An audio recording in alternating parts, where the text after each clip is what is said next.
بسم اللہ الرحمن الرحیم۔ 12ویں جماعت کے عزیز طلباء و طالبات، السلام علیکم۔ میں پروفیسر طارق نعیم بدر، شعبہ اردو دا کانسیپٹ اکیڈمی اسلام آباد آپ سے مخاطب ہوں۔ عزیز بچوں، پچھلے لیکچرز جو 2-3 ہوئے اس کے دوران ہم نے اقبال کی غزل پڑھی اور علامہ اقبال کی غزل کی تشریحات بھی ہم نے کی، الفاظ کے معنی بھی لکھے، تفصیل سے اس پہ میں نے کوشش کی کہ ساری بات چیت میں آپ کے ساتھ کروں۔ امید واسق ہے کہ بات اچھی طرح سے آپ کی سمجھ میں آ گئی ہوگی۔ آج ہم کریں گے اس کی مشق کہتے ہیں دہرائی کرنا، کسی کام کو دوبارہ سے کرنا۔ کچھ سوالات ہیں، ان کے جوابات میں زبانی بیان کروں گا، آپ اس کو نوٹ بک پہ لکھیں گے۔ جہاں میں نے ضروری سمجھا میں آپ کو سوالوں کے جوابات جو ہیں وہ بورڈ پہ بھی لکھوا دوں گا، اور بورڈ پہ جو لکھے ہوئے سوالات کے جوابات ہوں گے وہ بھی آپ اپنے پاس نوٹ بک پہ تحریر کریں گے۔ تو سبق کی طرف آتے ہیں۔ سوال نمبر 1 ہے کہ غزل کے مطابق درج ذیل سوالوں کے جواب لکھیں۔ الف جزوے، شاعر زمین و آسمان میں کیا ڈھونڈتا ہے؟ سوال ہے، لکھیں، الگ پینسل سے لکھیں، بلیک سے، نیلی سے جواب لکھیں، کاپی پہ دونوں طرف حاشیہ لگا کے لکھیں، خوبصورت بنائیں اپنا انداز تحریر، اپنے لکھنے کا طریقہ۔ جواب میں ہم لکھیں گے، شاعر اپنے خدا کو کبھی کائنات کے گوشوں میں تلاش کرتا رہا، کبھی آسمان کے سورج چاند ستاروں میں، لیکن جب اسے عشق الہی نے شعور دیا، اللہ تعالیٰ اس کے دل کے خانے میں، یعنی اس کو اپنے دل میں چھپا ہوا ملا۔ اللہ تعالیٰ کو آسمانوں اور زمینوں میں ڈھونڈنے کی ضرورت نہیں، وہ بندے کی شہرگ سے بھی زیادہ نزدیک ہے، یعنی انسان کا دل اللہ کے جلووں کا مرکز ہے۔ اللہ تعالیٰ نے قرآن مجید میں ارشاد فرمایا، نحن اقرب الیہ من حبل الورید، اے انسان میں تیری شہرگ سے نزدیک ہوں، تیرے اندر موجود ہوں، تو مجھے پہچان تو صحیح۔ بے جز وصل کا وقت جلدی کیوں بیت جاتا ہے؟ وصل کے معنی ہوتا ہے ملنا، ملاقات کرنا۔ محبوب سے ملاقات کے وقت عاشق اپنے محبوب کے دیدار میں محو ہوتا ہے۔ محبوب کے بے پناہ حسن نے اسے محصور کر رکھا ہوتا ہے، اسے پتہ بھی نہیں چلتا کہ وقت کیسے گزرا۔ مہینوں کا وقت گزرتے ایک لمحہ لگتا ہے، اور وقت جیسے پر لگا کر اڑ گیا ہو۔ شاعر کا خیال حقیقت پر مبنی۔ جیم جزو، اہل دل سے مراد کون لوگ ہیں؟ جواب میں ہم لکھیں گے، اللہ کے نیک اور پسندیدہ لوگوں کو اہل دل کہا گیا ہے۔ درویش صرف صوفی لوگ ہر وقت اللہ کی یاد میں مصروف ہوتے ہیں۔ اللہ نے ان لوگوں کو روحانی اور باطنی طاقتوں سے نوازا ہوا ہوتا ہے، ان کے دل عشق و محبت میں ڈوبے ہوتے ہیں، یہ اللہ کا قرب حاصل کر چکے ہوتے ہیں، اس کی خصوصی نگاہ کرم سے کشف و کرامات دکھانے کی طاقت رکھتے ہیں۔ اگلا سوال ہے، محبت کا اولین درس کون سا ہے؟ جواب میں ہم لکھیں گے، محبت کا اولین درس ادب ہے۔ محبت کا اولین درس اپنے محبوب کے سامنے خاموش رہنا ہے۔ علامہ اقبال کے مطابق ادب پہلا کرینہ ہے محبت کے کرینوں میں، پس محبت کے لیے سب سے پہلے ادب کی ضرورت ہے۔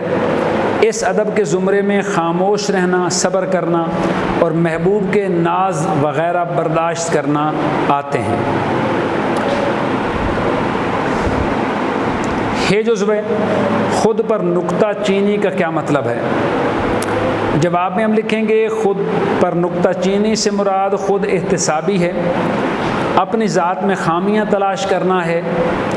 نکتہ چین کوئی اور ہو تو خامیوں کے نشاندہی ہو سکتی ہے۔ اپنی خامیوں پر ناراض نہیں ہونا چاہیے، بلکہ ان خامیوں کو اصلاح کرنے اور اپنا نکتہ چین خود بننے کی ضرورت ہے۔ اقبال کہتے ہیں کہ میں تو خود ہی اپنے آپ پر نکتہ چینی کرتا رہتا ہوں، اس لیے مجھے اپنے اوپر تنقید کرنے والوں سے کوئی شکایت نہیں ہے۔ واو جزو ہے کہ ید بیضا کی وضاحت کریں۔ عربی زبان میں جواب میں ہم لکھیں گے، عربی زبان میں ید ہاتھ کو کہتے ہیں اور بیضا سفیدی کو کہتے ہیں۔ یہاں مراد بیضا سے روشنی ہے، مراد ہے روشن ہاتھ یا سفید ہاتھ۔ ید بیضا ایک تلمیح ہے جو حضرت موسیٰ کے معجزہ کی طرف اشارہ کرتی ہے۔ وہ اپنا ہاتھ بغل میں ڈال کر نکالتے تو وہ اس قدر چمکتا تھا کہ دیکھنے والوں کی آنکھیں چوندھی آ جاتی تھی۔ یہ بات ہم لیکچر میں بھی تفصیل سے کر چکے۔ سوال نمبر 2 ہے کہ اس غزل کے قوافی لکھیں۔ قافیے کی جمع ہے، 9 سے ہم قافیہ پڑھتے ہوئے آ رہے ہیں۔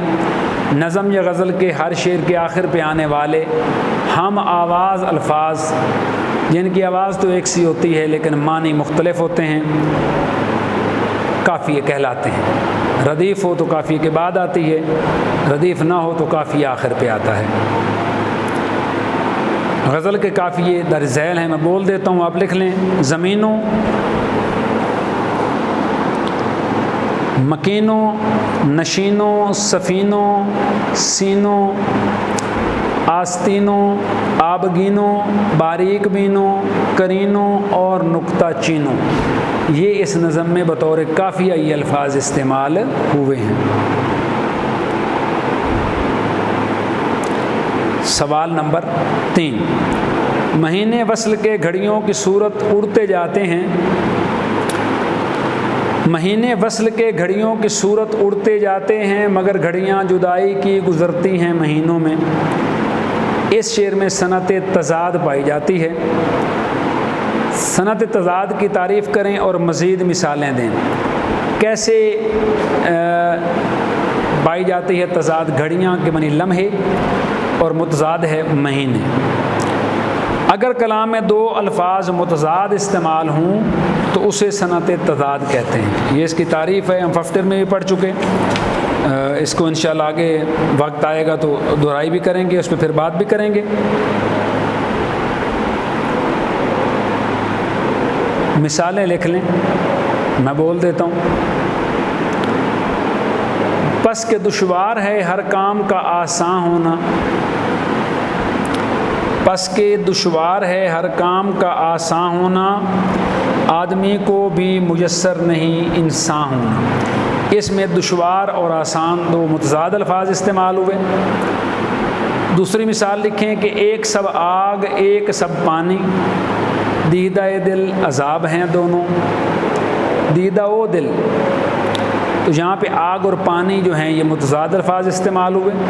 تیسری مثال لکھیں، صبح ہوتی ہے شام ہوتی ہے، عمر یوں ہی تمام ہوتی ہے۔ صبح اور شام آپس میں متضاد الفاظ استعمال ہوئے۔ جس سر کو غرور آج ہے یہاں تاج وری کا، کل اس پہ یہیں شور ہے پھر نوحہ گری کا۔ تاج وری اور نوحہ گری 2 متضاد الفاظ ہیں۔ اقبال کا ایک شعر بھی لکھ لیں جو پہلے ہم نے لکھا ہے، بلکہ مثال میں بھی دیا گیا کہ مہینے وصل کے گھڑیوں کی صورت میں اڑتے جاتے ہیں مگر گھڑیاں جدائی کی گزرتی ہیں مہینوں میں۔ وصل کا متضاد جدائی ہے، مہینے کا متضاد گھڑیاں ہیں۔ 2 متضاد الفاظ اس میں استعمال ہوئے۔ سوال نمبر 4، در ذیل الفاظ کے معنی لکھیں۔ میں لکھوا چکا ہوں، اب میں پڑھ دیتا ہوں۔ الفاظ جو دیے ہوئے ہیں ان کے معنی میں پڑھ دیتا ہوں، آپ لکھ لیں۔ نکتہ چین، تنقید کرنے والا، خامیاں نکالنے والا۔ باریک میں، تیز فہم، معاملے پر غور و فکر کرنے والا۔ محمل نشین، اونٹ کے کجاوے میں، اونٹ کے اوپر جو کجاوا ہوتا ہے اس میں بیٹھا ہوا پردہ نشین۔ اعتقاد کے معنی ہوتے ہیں یقین۔ ید بیضا، روشن اور چمکدار ہاتھ۔ موج نفس، موج لہر اور نفس کے معنی سانس ہیں، مراد پھونک مارنا۔ ارادت کے معنی ہے عقیدت۔ سوال نمبر 5 ہے، جنہیں میں ڈھونڈتا تھا آسمانوں میں زمینوں میں، وہ نکلے میرے ظلمت خانہ دل کے مکینوں میں۔ ایسے الفاظ جو شکل میں تو ایک جیسے ہوں لیکن معنی میں مختلف ہوں، صنعت تجنیس تام کہلاتے ہیں۔ یہ میں فرسٹ ایئر میں پڑھ چکے، میں دہرا دیتا ہوں۔ کلام میں ایسے الفاظ جو املا کے لحاظ سے ایک جیسے مگر معنی میں مختلف ہوں، اگر تجنیس کے دونوں الفاظ کی قسم الگ الگ ہو، یعنی ایک اسم ہو اور دوسرا فعل ہو، یا ایک حرف ہو اور دوسرا اسم ہو، تو اسے صنعت تجنیس کہتے ہیں۔ جلتے ہیں جبرائیل کے پر جس مقام پر، اس کی حقیقتوں کے شناسا تم ہی تو ہو۔ یہاں پر جو پہلا پر ہے یہ اسم ہے اور دوسرا جو پر ہے یہ حرف ہے، اس لیے اسے کہیں گے صنعت تجنیس تام۔ چمن میں کس نے الہی نگاہ ڈالی آج، چمن میں کس نے الہی نگاہ ڈالی آج، کہ کھلکھلاتی ہے گل کی ہر ایک ڈالی آج۔ پہلا لفظ ڈالی فعل ہے، نظر ڈالنا۔ دوسرا لفظ ڈالی ہے پھول کی کلی، پھول کی شاخ۔ ایک مثال اور لکھیے، یہ شان نازکی ہے کہ شانہ اتر گیا، یہ شان نازکی ہے کہ شانہ اتر گیا، آیا اتر کے زلف سے جب شانہ دوش پر۔ پہلا لفظ شانہ سے مراد کندھا ہے، جبکہ دوسرا لفظ شانہ سے مراد ہے کنگھی، کہ میرے محبوب کا کندھا اتنا نازک ہے کہ جب وہ بال بناتے ہوئے کنگھی کندھے تک آئی تو کندھا اس کا اتر گیا۔ اس کی ایک مثال صنعت تجنیس تام کی اور لکھواتا ہوں، وہ بھی لکھ لیں۔ کہا دل نے میرے دیکھی جو وہ مانگ، کہا دل نے میری دیکھی جو وہ مانگ، کہ ہے یہ رات آدھی کچھ دعا مانگ۔ پہلے لفظ مانگ کا مطلب ہے، مانگ کے معنی درمیانی، مانگ۔ ایک منٹ ہولڈ کیجئے۔ السلام علیکم سر۔ جی سر۔ سر جی جی کہڑی جگہ تے سر؟ ٹھیک ہے چلا جاواں سر، کوئی سر جی میں حکم، کوئی مسئلہ نہیں۔